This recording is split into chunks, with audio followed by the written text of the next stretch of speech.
Check this out. We got the United States Air Force discussing the U-2 pilots' spacesuit that they wear.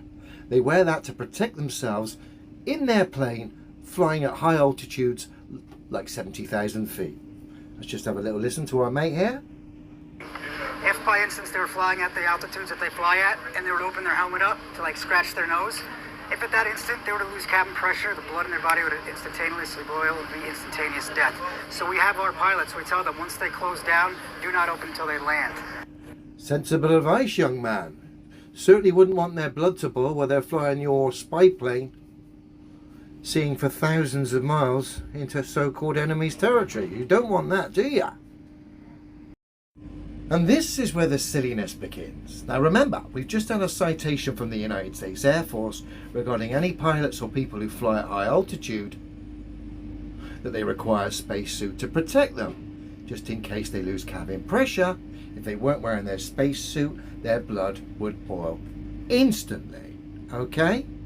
Which is why I find it incredibly strange when we check out this old school space shuttle footage. It would seem those same rules don't apply. Look.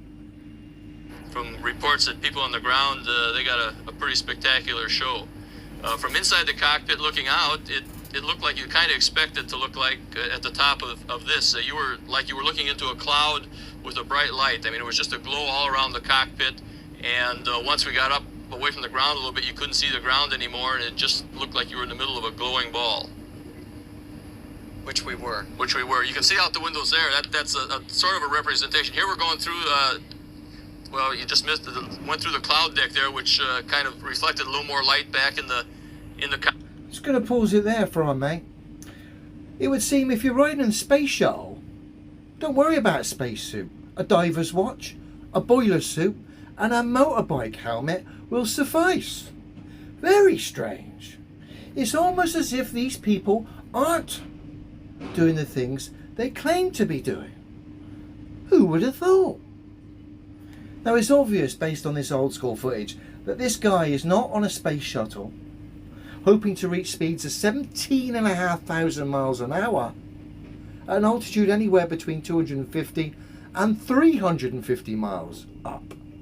It's obvious, because if he was, he'd be wearing a spacesuit. Remember, the U-2 flies about 450 miles an hour and has a surface ceiling height of approximately 70,000 feet.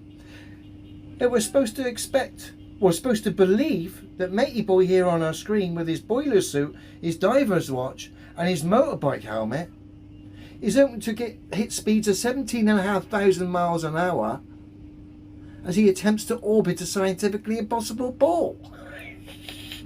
How obvious do these people need to make it before the penny drops? This isn't my opinion.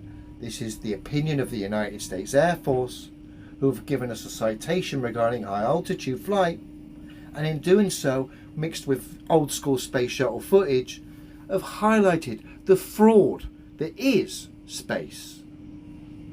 Matey boy here with his boiler suit, motorbike hat and his nice diver's watch is obviously on a simulator somewhere here on Earth. Because if he was really on a rocket doing ludicrous speeds, hoping to get to space, he'd have a spacesuit on. Because remember, if you lose cabin pressure, your blood would boil instantly. Oh dear. Bless the fantasists. Bless the space fans. And bless all of you that continue to lie and misrepresent daily regarding me. All you're doing is painting a very dark picture for your future.